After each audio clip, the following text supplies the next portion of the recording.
मेरे देवर के पास अचानक से न जाने कहां से पैसा आ गया था। हमारा ताल्लुक गरीब घराने से था, लेकिन अचानक से इतना ज़्यादा पैसा आना मेरी समझ से बाहर था। मैं विधवा थी। मेरा नाम इंदु है। कुछ साल पहले मेरे पति का देहांत हो गया था और मेरे आगे पीछे कोई नहीं था। मेरा एक बेटा था 8 साल का। मेरी शादी बहुत कम उम्र में हुई थी। अब मेरी उम्र 30 साल की थी। पति की मौत के बाद मेरे पास सिर्फ देवर का ही सहारा था। मेरे मायके में सिर्फ मेरी माँ थी, जो मेरी शादी के अगले साल ही इस दुनिया से चली गई थी। बाकी किसी रिश्तेदार से मुझे कोई उम्मीद नहीं थी कि वो मुझे और मेरे बेटे को सहारा देंगे। इसलिए मैंने देवर के साथ रहने का फैसला कर लिया। मेरे दूर के रिश्तेदार आकर मुझे समझाने लगे कि एक छत के नीचे देवर के साथ नहीं रहना चाहिए, तो मैं उनसे कहती कि आप लोग मुझे अपने घर में रख लें। लेकिन मेरी ये बात सुनकर वो सब खामोश हो जाते थे।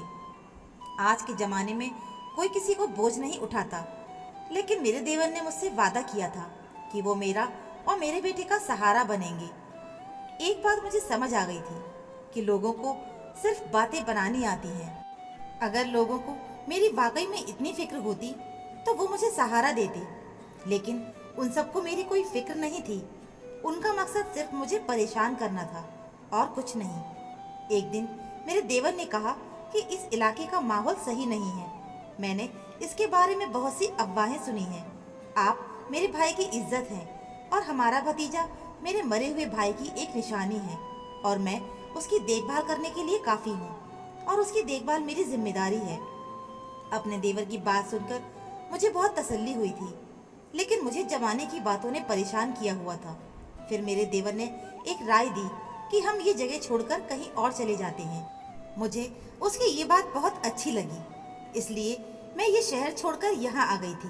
पर यहाँ पर कोई हमें जानता नहीं था और हमने किसी से बात भी नहीं की और ना ही कोई रिश्ता रखा, क्योंकि हमारे रिश्ते पर फिर से सवाल उठाए जाते। अगर मोहल्ले की औरतें मेरे घर आती और मेरे देवर और मेरे रिश्ते के बारे में सवाल करती, तो मैं उन्हें यही जवाब देती कि वो मेरा छोटा भाई है। फिर इस मोहल्ले में ये बात मशहूर हो गई कि मैं अपने भाई के साथ इस घर में रहती हूँ, इसलिए यहाँ हमें किसी किस्म की परेशानी का सामना नहीं करना पड़ा था।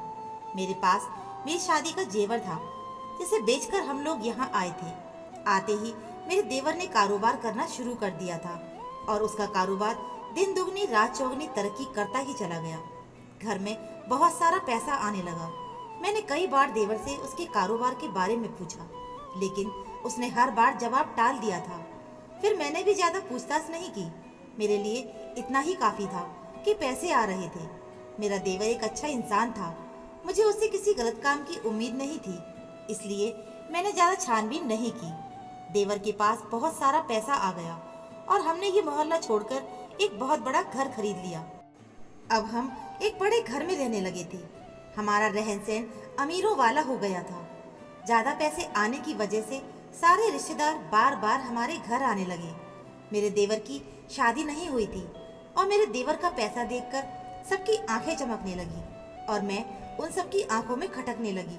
वो लोग जिन्हें पहले देवर के साथ रहने पर ऐतराज था, अब तो और ज़्यादा बढ़ चढ़कर बोल रहे थे। कुछ ने तो ये भी कह दिया कि देवर के साथ शादी कर लो, वरना अलग रहो, तुम्हारा उसके साथ रहना सही नहीं है। सबकी बातों ने मेरा बहुत दिल दुखाया था। वाकई में मेरा उसके साथ रहना सही नहीं था, लेकिन उन्हीं लोगों से जब मैं कहती कि मुझे अपने साथ रख लो, तो वही लोग आंखें फेर लेते थे। बड़े घर में आने के बाद मैंने एक बूढ़ी नौकरानी रख ली थी, जो हर वक्त हमारे साथ रहती थी, यानी कि मैं अब घर में अकेली नहीं रहती थी। अमीर होने के बाद फिर देवर ने एक और काम शुरू कर दिया था। वो हर महीने 50 लड़कियों की शादी करवाता। वो लड़कियां बहुत गरीब घराने से होती थी।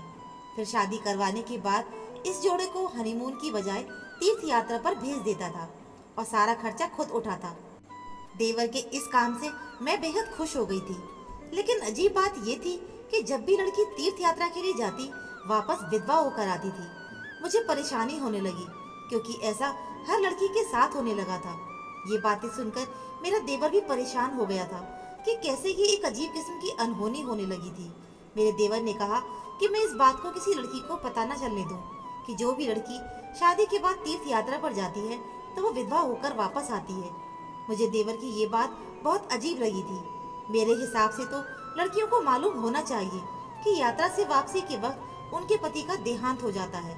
लेकिन मेरी इस बात पर जिंदगी में पहली बार मेरा देवर मुझ पर भड़क उठा था। अचानक उसके इस तरह के रवैये ने मुझे काफी परेशान कर दिया था।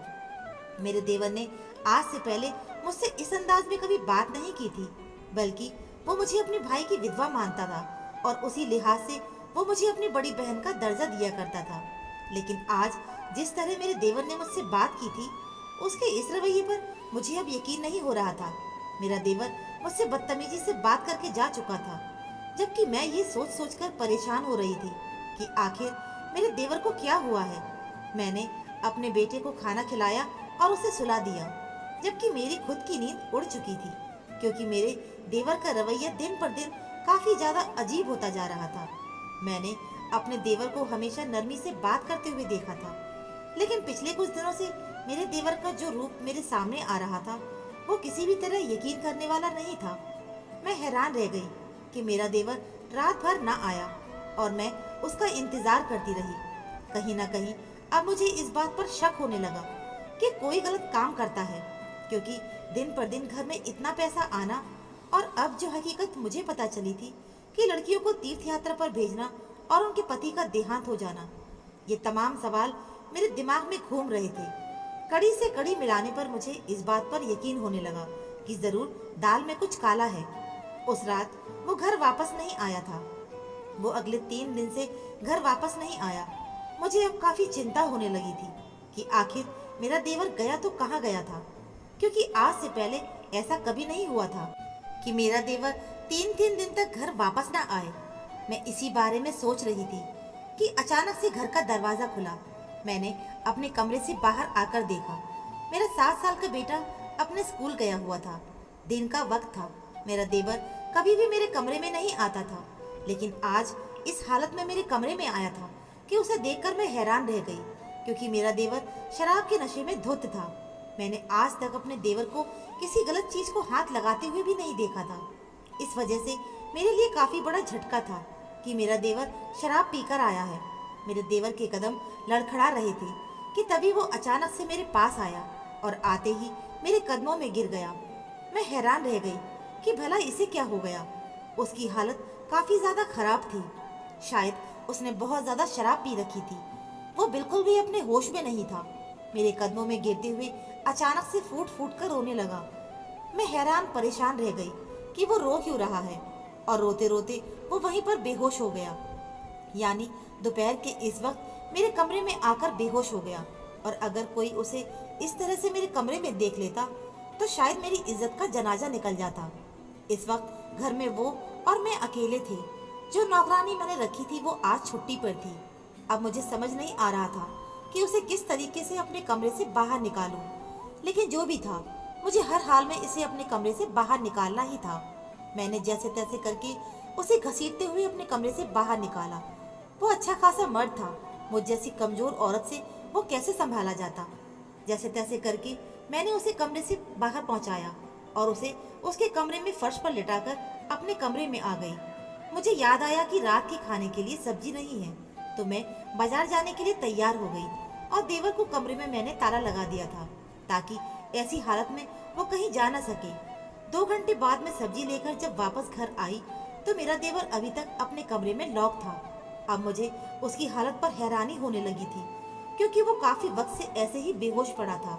शायद शराब का नशा बहुत ज्यादा था, जिसकी वजह से वो अपने होश में नहीं आ पा रहा था। मुझे समझ में नहीं आ रहा था कि मैं क्या करूं कि जिससे वो होश में आ जाए। फिर अचानक से मुझे एक ख्याल आया और मैंने फौरन वही किया जो मेरे दिमाग में आया। मैं किचन में गई, पानी का जग भरा और पानी लेकर देवर के पास गई और पूरा का पूरा जग उसके चेहरे पर पलट दिया।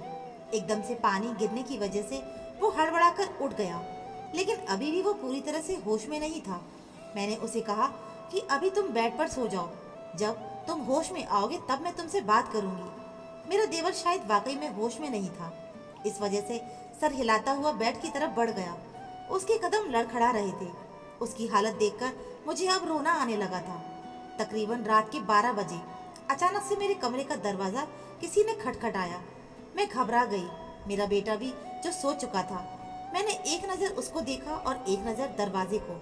मुझे कहीं न कहीं यकीन था कि दरवाजे पर मेरा देवर ही होगा। मैं धीमे कदमों से दरवाजे की तरफ बढ़ी।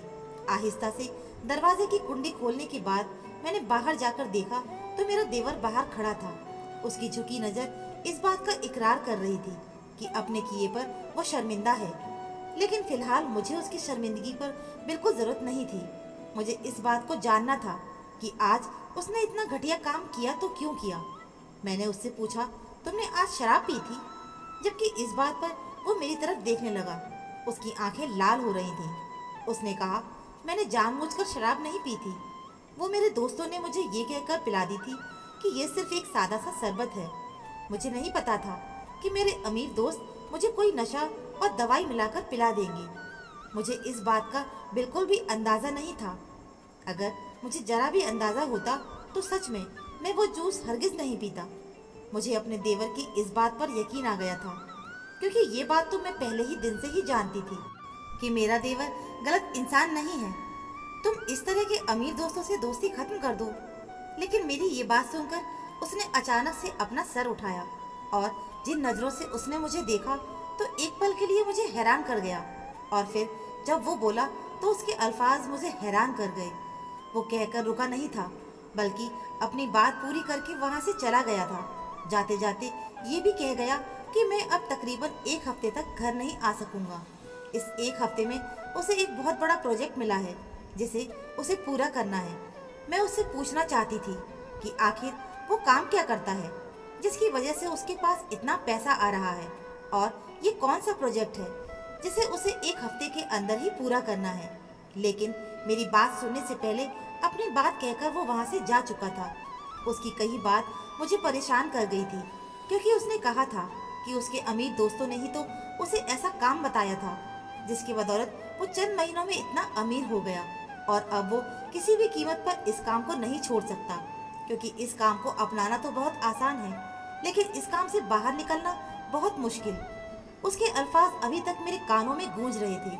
आज पूरे 3 दिन गुजर चुके थे, लेकिन मेरे देवर का कोई अता पता नहीं था। मुझे नहीं पता था कि मेरा देवर आखिर गया तो कहाँ गया, और वो क्या काम कर रहा है जिसकी वजह से उसे चंद दिनों में इतने पैसे मिल रहे हैं। मैं हैरान परेशान थी कि एक हफ्ते बाद जब मेरा देवर घर वापस आया तो मैंने उससे पूछा कि आखिर वो एक हफ्ते तक कहाँ था। तो उसने मुझे बताया कि वो एक हफ्ते से दुबई गया हुआ था। उसकी ये बात सुनकर मुझे हैरत का झटका लगा, क्योंकि उसने तो मुझे बताया ही नहीं था कि वो शहर से बाहर जा रहा है, और जिंदगी में ऐसा पहली बार हुआ था कि वो मुल्क से बाहर गया था। तो मैंने उससे पूछा कि आखिर एक हफ्ते तक तुम दुबई में क्या कर रहे थे। मेरी बात सुनकर उसने एक बहुत ही खूबसूरत हार मेरे सामने कर दिया, जिसे देखकर मेरी आंखें चमक गई, क्योंकि रात में इस वक्त खूबसूरत लाइट की रोशनी में वो सोने का हार चमक रहा था। उस हार को देखते ही उसकी कीमत का अंदाजा लगाया जा सकता था। मैंने अपने देवर से पूछा कि वो ये कहाँ से लाया है। तो उसने कहा कि दुबई के शेख ने उसे तोहफे के तौर पर दिया है। तो मुझे उसकी इस बात पर हैरत हुई, भला इतना महंगा तोहफा कोई बिना वजह क्यों देगा। मैंने उससे वजह पूछनी चाहिए तो उसने कहा कि आप आम खाएं, गुठलियां मत गिनिए। ये हार मैं आपके लिए लाया हूँ, इसे मेरी तरफ से तोहफा समझकर रख लें। लेकिन मैंने अपने देवर से साफ इनकार कर दिया और कहा कि जब तक तुम मुझे ये नहीं बताओगे कि तुम क्या काम करते हो, तब तक मैं ये हार नहीं रखूंगी। मेरी इस धमकी पर मेरा देवर परेशान हो गया और वो हार लेकर वहाँ से चला गया। मुझे अब हकीकत जाननी थी, क्योंकि आज से पहले मेरे देवर ने कभी भी मेरा कोई हुक्म नहीं टाला था, और आज वो इस तरह वहाँ से चला गया था बगैर कोई जवाब दिए। अक्सर ही मेरा देवर मुल्क से बाहर जाने लगा था, कभी दुबई तो कभी कहीं। मैं जब भी पूछती तो वो मुझे यही कहता कि आप परेशान ना हो, बस आपकी ज़रूरत की हर चीज़ आपको घर बैठे बैठे ही मिल जाएगी। एक दिन वो मुझे ये कहकर गया कि वो दुबई जा रहा है। मुझे कुछ न कुछ गलत लग रहा था। मुझे ऐसा लग रहा था कि जैसे वो दुबई नहीं बल्कि कहीं और जा रहा है। उसी वजह से मैंने उससे जिद की थी कि मैं भी तो विधवा हूँ, तो मुझे भी तीर्थ यात्रा पर भेज दो। पहले तो मेरी बात सुनकर वो हैरान हो गया, फिर अगले ही महीने उसने मुझे तीर्थ यात्रा पर भेज दिया। लेकिन शायद वो मुझे अकेले भेजना चाहता था। लेकिन हकीकत में मैं उन्हीं लड़कियों के साथ मिलकर तीर्थ यात्रा पर चली गई। लेकिन तीर्थ यात्रा पर पहुंचते ही जो मैंने देखा उसने मुझे हैरान कर दिया, क्योंकि मैं तीर्थ यात्रा पर नहीं पहुंची, बल्कि उन लड़कियों के साथ साथ मैं भी दुबई पहुंच गई थी। लेकिन मेरे देवर ने मुझे वहां देख लिया था और उसने पहली फुर्सत में मुझे वहां से निकालकर वापस भेज दिया। उसने मुझसे कहा कि वो अभी कुछ दिन दुबई में रहने वाला है और वापस आकर मुझे सब कुछ बता देगा कि आखिर ये सब क्या चल रहा है। अभी 2 दिन ही गुजरे थे कि एक दिन अचानक से मेरे घर का दरवाजा बजा। मैंने दरवाजा खोला तो मेरे सामने का मंजर देखकर मैं डर गई। मेरे मुंह से चीख निकल गई, क्योंकि सामने मेरा देवर खून से सना हुआ खड़ा था। उसकी सफेद रंग की शर्ट खून से तर थी और चेहरे पर भी खून लगा हुआ था। उसके माथे से खून की बूंदें टपककर फर्श पर गिर गई थी। मैंने फौरन से जब पूरा दरवाजा खोला तो वो लड़खड़ाकर कदमों के साथ अंदर दाखिल हुआ। मैंने जल्दी से डॉक्टर को फोन किया। अगले दिन सुबह जब उसकी आंख खुली तो मैंने उससे पूछा कि आखिर ये सब क्या चल रहा है। अगर वो नहीं बताएगा तो मैं ये घर छोड़कर चली जाऊंगी। मेरा देवर मेरी तरफ देखकर मुस्कुराकर कहने लगा कि गलत काम का अंजाम भी बुरा ही होता है। मैं गलत रास्ते पर चल पड़ा था तो उसकी सजा तो मुझे मिलनी ही थी। वो रोते हुए बोला, मैं लड़कियों की शादी नहीं करवाता था, बल्कि मैं दुबई की गैंग के लिए काम करता था। गरीब घराने की लड़कियों को शादी के जाल में फंसाकर डॉन के आदमियों से उनकी शादियां करवाया करता था और शादी के बाद उन्हें तीर्थ यात्रा के नाम पर दुबई भेज दिया जाता था। जैसे ही वो लड़कियां दुबई पहुंचती थी तो उन्हें बेच दिया जाता था। 1 या 1.5 हफ्ते तक उन्हें इस्तेमाल करने के बाद ये कहकर उन्हें वापस भेज दिया जाता कि उनका पति मर चुका है, क्योंकि ये बात तो वो लड़कियां खुद भी नहीं जान पाती थी कि उनके साथ क्या हो रहा है, कि वो उनके असली पति है या नहीं।